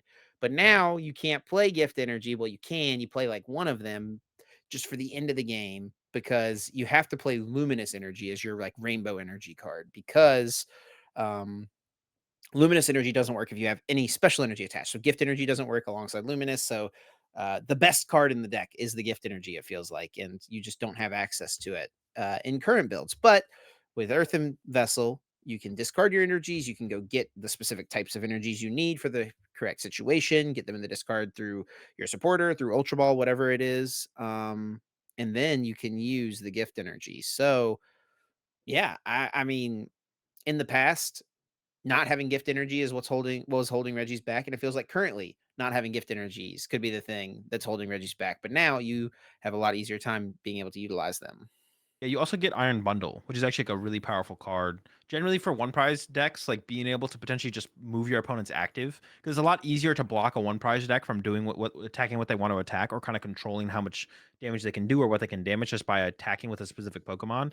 So Iron Bundle, I think, is also really powerful in the deck. Also, you play like 3 or 4 Super Rod, so it'll allow you to recover the Iron Bundle and use it over and over again. For anyone who doesn't know what the Iron Bundle does, if it's on your bench, you can discard it, and then your opponent has to switch their active with one of their bench Pokemon. So it's like half an escape rope. Like I said, for like these one prize decks like the Reggies, yeah, your opponent tries to put up in the active what you can't deal with, right? So the Iron Bundle being able to constantly push it out of the way until you're ready to deal with it, or just never deal with it, could be a pretty powerful tool as well. I think the bundle's going to be pretty sick in there. Yeah, that's actually something I hadn't thought about yet. So that is a pretty good way to use the bundle because normally in Reggies you can't play any non Reggie Pokemon, but bundle gets itself out of there, which Yeah, is yeah, nice. that as well, exactly right. You usually can't play anything in Reggies besides Reggies, but bundle does this card itself, so you're all good. Broken And then some bundle. other decks that we were kind of talking about with each other before we started recording, as far as like other options of things that could get a little bit better. Um, some just powerful cards that exist out there in the format. Things like Palkia come to mind. Ice Yeah, Rider Calyrex VMAX. You know, these are cards that have been decent before. Get a little bit of help in the new set, mostly through the form of Earthen Vessel. Another one is the Regidrago V Star, which gets a huge boost from Earthen Vessel because you get your grass energies in your hand. You could probably play some Gardenia's Vigor build a little bit more aggressively, right? Because you're yeah. guaranteed to get those energy cards in your hand, and it gets your Dragon type Pokemon in the discard pile to copy their attacks with Apex Dragon. Yeah, so this is like if Regidrago V-Star ever has had a moment, it's right now, I feel like. I don't think it'll be good though. I just think it won't quite get there. Um Palkia on the other hand though, I don't know. It makes an appearance now and then, and we get Vessel, we get Counter Catcher, you play Irida, so I think there's a little bit more hope for the Palkia. And then like, yeah, you maybe Ice Rider also makes its way back into the deck as well. So I think there's some potential for Palkia for sure. But yeah, this is where we want to kind of hear from you guys. If there's a deck that hasn't been good for a little while that, you think has a chance to be breathed some new life into it with new cards, let us know in the comments. Or maybe it's something that has never been super competitively good and then now all of a sudden has a chance to be good. That's one of my favorite things to see happen in the Pokemon TCG is like when some old card was unplayed and then a new card comes out and all of a sudden, boom, really good card. That like what almost happened with Regieleki VMAX, right? But then, it didn't. So, Yeah, and I feel like Vessel is that card potentially, right? Like mhm. it's giving some life to the Regidrago V Star. It's giving some life to the Reggies. A lot of the yeah, the Reggies in general, I guess, are getting some life breathed back into them. And will that be something for other decks? I think because I think also Palkia, right? Vessel is also the reason that we could see Palkia. You know, that's a huge boost for Palkia. Palkia really misses the bucket. right? Really misses the bucket. So it would love to make its way back into meta relevance again. And yeah, that's really the main one, right? I think that is the one to look for sure has been Vessel. So what else combos with Vessel? I think is going to be a big question in the past that can now be used currently. And with that being said, that's all we have for this week's episode. We're going to get into our bonus episode now over on Patreon shortly. In the meantime, though, we got to send everyone else out of here. Thanks a bunch to everyone for listening and supporting as always. If you want to show your support, be sure to do that by leaving us a rating, a review, a comment, a like, whatever it is, depending on where you're watching. Super easy, free, and super fast as well to do, and it helps us out a whole bunch, lets more people discover the show. And if you want to stay connected with us, the best place to do that is, as always, over on the website formerly known as Twitter, which is x.com. You can follow me at Chipritchy, Azul at Azul_GG, and you can follow the podcast at Uncommon underscore energy. Yeah, appreciate the support as always. We'll catch you now next Wednesday at 7 a.m. Eastern. No longer on the Tuesday, but we'll try and be consistent with the Wednesdays. Wednesdays from here on out. We should be able to be more consistent. Have a good one.